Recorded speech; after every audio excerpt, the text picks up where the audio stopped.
আসসালামু আলাইকুম। এখন শুনবেন সংবাদ শিরোনাম। নিষিদ্ধ আওয়ামী লীগের প্রতিষ্ঠাবার্ষিকী ঘিরে ঢাকা সহ ৬ জেলায় সেনা মোতায়েন। নাশকতা ঠেকাতে ৩০ জুন পর্যন্ত সতর্ক থাকবে আইন শৃঙ্খলা বাহিনী। এশিয়া সফর শেষ করে চীনে প্রধানমন্ত্রী তারেক রহমান। প্রবাসীদের সুযোগ সুবিধা ও আসিয়ানের সদস্যপদ পেতে কুয়ালালামপুরের সমর্থন কামনা। আমিনবাজারের আদলে করাইল বস্তিতে হবে ছোট ফ্ল্যাটের প্রকল্প। প্রকৃত নিম্ন আয়ের মানুষ পাবেন কিনা সন্দিহান নগর পরিকল্পনাবিদরা। রাজধানীর মালিবাগ বাসাবো মাদার থেকে উন্নয়ন ও সংস্কার কাজে ধীর গতি। যানজটে অতিষ্ঠ মানুষ, ভুক্তভোগী খোদ সড়ক পরিবহন প্রতিমন্ত্রী। আসসালামু আলাইকুম। এতক্ষণ শুনছিলেন সংবাদ শিরোনাম, এখন শুনবেন বিস্তারিত। আওয়ামী লীগের প্রতিষ্ঠা বার্ষিকীকে কেন্দ্র করে আইন শৃঙ্খলা পরিস্থিতি নিয়ন্ত্রণে রাখতে ঢাকা, নারায়ণগঞ্জ, গোপালগঞ্জ, গাজীপুর, চট্টগ্রাম ও ফরিদপুরে সেনাবাহিনী মোতায়েন করা হয়েছে।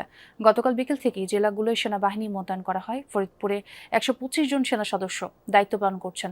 গোপালগঞ্জেও মোতায়েন করা হয় সেনাবাহিনী। এছাড়া দেশের বিভিন্ন জেলার গুরুত্বপূর্ণ স্থানে টহল দিচ্ছে আইন শৃঙ্খলা বাহিনীর সদস্যরা।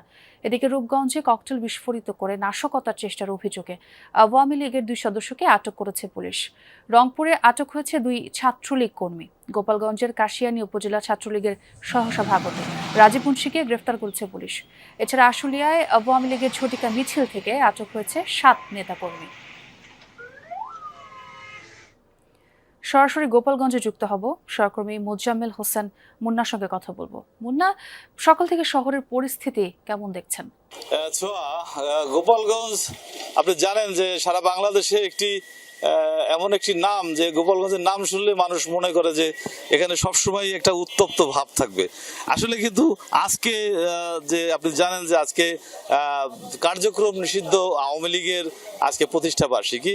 সেই প্রতিষ্ঠা বার্ষিকী উপলক্ষে আমরা যে ধারণা করেছিলাম যে গোপালগঞ্জ সারাদিন হয়তো বা উত্তপ্ত থাকবে বা আইন শৃঙ্খলার অবনতি হবে, তবে এই সকালে আমরা যেটি দেখছি, সকালে কিন্তু সেই অবস্থাটি নেই।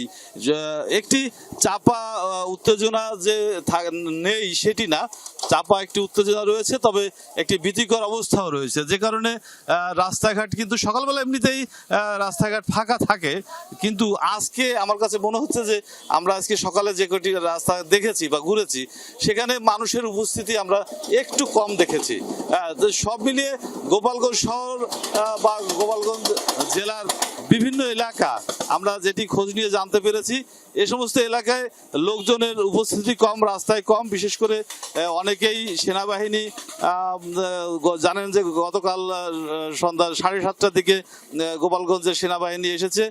তো গোপালগঞ্জ সেনাবাহিনী এসেছে বা আসবে এরকম একটি খবর যখন চাউর হয়ে যায় সব জায়গায়, স্বাভাবিকভাবেই যারা আওয়ামী লীগ বা ছাত্রলীগ বা তাদের সাথে যারা সরাসরি যুক্ত, তারা কিন্তু আগে ভাগেই কিন্তু গা ঢাকা দিয়েছে। তো আপনি আগেও বলেছেন যে গোপালগঞ্জে কিন্তু গতকাল রাতে কাশিয়ানী থানা পুলিশ ছাত্রলীগের এক সহসভাপতি তাকে গ্রেপ্তার করেছে। আর এছাড়া আজকে সকালে পুলিশের টহল আমাদের চোখে পড়েছে বিভিন্ন জায়গায়, বিভিন্ন গুরুত্বপূর্ণ স্থানে কিন্তু পুলিশ মোতায়েন করা হয়েছে, যাতে গোপালগঞ্জের আইন শৃঙ্খলা ভালো থাকে, গোপালগঞ্জের কোনো আইন শৃঙ্খলা কোনো অবনতি না ঘটে। তবে আমরা এখন পর্যন্ত সেনাবাহিনীর গাড়ি টহল আমাদের চোখে পড়েনি। তো হয়তোবা তারা একটু পরেই বা 10টার পরে হয়তোবা এরকম নামতে পারে। আমাদের কাছে সেরকম তথ্য এখন পর্যন্ত আসেনি যে তারা কখন বেরোবে। সব মিলিয়ে গোপালগঞ্জের যদি আমি পরিস্থিতির কথা বলি, তাহলে গোপালগঞ্জ এখন পর্যন্ত শান্ত শিষ্ট রয়েছে এবং কোথাও কোনো অঘটনের খবর আমরা পাইনি। অনেক ধন্যবাদ মুন্না আপনাকে। কার্যক্রম নিষিদ্ধ আওয়ামী লীগের সন্ত্রাসী কার্যকলাপ ও নৈরাজ্যের প্রতিবাদে নারায়ণগঞ্জে বিক্ষোভ মিছিল করেছে বিএনপি নেতাকর্মীরা। সোমবার রাতে কতুপুর ইউনিয়ন বিএনপির উদ্যোগে বিক্ষোভ মিছিলের আয়োজন করা হয়। ঢাকা নারায়ণগঞ্জ লিংক রোডের ভুইঘর বাসস্ট্যান্ড থেকে মিছিল বের হয়ে সাইনবোর্ড গিয়ে শেষ হয়। এ সময় আওয়ামী লীগের বিরুদ্ধে নানা স্লোগান দেন নেতাকর্মীরা। পরে সংক্ষিপ্ত সমাবেশে ফতুল্লা থানা বিএনপির সভাপতি শহীদুল ইসলাম টিটু বলেন, আওয়ামী লীগ যদি কোনো নাশকতা বা জ্বালাও পোড়াওয়ের চেষ্টা করে, তাহলে সেটার দাঁত ভাঙা জবাব দেয়া হবে। এই স্বৈরাচার শেখ হাসিনাকে মালয়েশিয়ায় 2 দিনের সরকারি সফর শেষে চীনে পৌঁছেছেন প্রধানমন্ত্রী তারেক রহমান। সোমবার রাতে বিমান বাংলাদেশ এয়ারলাইন্সের বিশেষ ফ্লাইটে চীনের দালিয়ান আন্তর্জাতিক বিমানবন্দরে অবতরণ করেন তিনি। প্রধানমন্ত্রীর সফর সঙ্গী হিসেবে রয়েছেন তার সহধর্মিণী ডাক্তার জুবাইদা রহমান। দালিয়ান আন্তর্জাতিক বিমানবন্দরে প্রধানমন্ত্রীকে স্বাগত জানান লিওয়াওনিং প্রদেশের ভাইস গভর্নর বাইইং, ঢাকায় নিযুক্ত চীনের রাষ্ট্রদূত ইয়াও ওয়েন এবং দেশটির ঊর্ধ্বতন কর্মকর্তারা। চীনের প্রধানমন্ত্রী লি খিয়াংয়ের আমন্ত্রণে 4 দিনের সরকারি সফরে দেশটিতে গেছেন তারেক রহমান।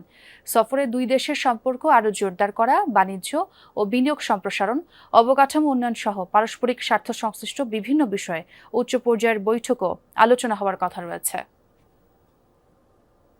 মালয়েশিয়ায় বাংলাদেশিদের জন্য শ্রমবাজার সম্প্রসারণের আহ্বান জানিয়েছেন প্রধানমন্ত্রী তারেক রহমান।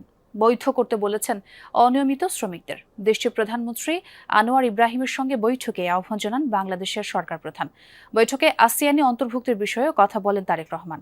আনোয়ার ইব্রাহিম বলেন, শিক্ষা, কৃষি, পর্যটন, সংস্কৃতি সহ বিভিন্ন ক্ষেত্রে একসঙ্গে কাজ করার সুযোগ আছে 2 দেশের। মালয়েশিয়া থেকে আরিফিন শাকিলের রিপোর্ট। মালয়েশিয়ার প্রধানমন্ত্রী আনোয়ার ইব্রাহিমের আমন্ত্রণে রোববার কুয়ালালামপুরে পৌঁছেন প্রধানমন্ত্রী তারেক রহমান। সোমবার সকালে পুত্রজায়ার পেটদানা পুত্রা ভবনে আসেন তিনি। উষ্ণ অভ্যর্থনা জানান আনোয়ার ইব্রাহিম ও তার স্ত্রী। পরে কাঙ্ক্ষিত বৈঠকে বসেন 2 মুসলিম নেতা। এ সময় তারা একে অপরের কুশল বিনিময় করেন। প্রধানমন্ত্রী তারেক রহমানকে শুভেচ্ছা জানান আনোয়ার ইব্রাহিম। এরপর 2 দেশের প্রধানমন্ত্রী নিজ নিজ দেশের প্রতিনিধিদের নিয়ে দ্বিপাক্ষিক বৈঠকে অংশ নেন। 2 প্রধানমন্ত্রীর উপস্থিতিতে একটি সমঝোতা স্মারক সই ও 2টি নোট বিনিময় করেন তারা। পরে যৌথ ব্রিফিংয়ে তারেক রহমান 2 দেশের সম্পর্ক উন্নয়নে গুরুত্ব দিয়ে বাংলাদেশ থেকে আরও শ্রমিক নেয়ার আহ্বান জানান। এছাড়া অনিয়মিত শ্রমিকদের বৈধ করে নিতে বাংলাদেশের পক্ষ থেকে আহ্বান জানানো হয়।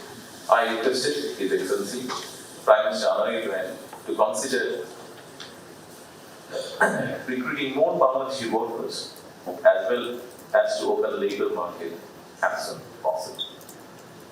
I also raised issues relating to regularization of illegal workers and repatriation of the detained Bangladeshi if possible.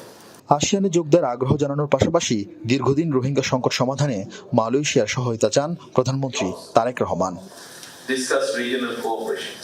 Bangladesh seeks closer engagement with ASEAN and aspires to become an ASEAN sectoral dialogue partner. We are also interested in joining the regional comprehensive economic partnership.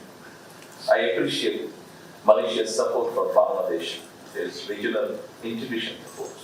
এ সময় মালয়েশিয়ার প্রধানমন্ত্রী আনোয়ার ইব্রাহিম বলেন, শিক্ষা, পর্যটন, সংস্কৃতি ও কৃষিক্ষেত্রে 2 দেশের একসাথে কাজ করার সুযোগ রয়েছে। On other related issues like Petronas and Petrobangla,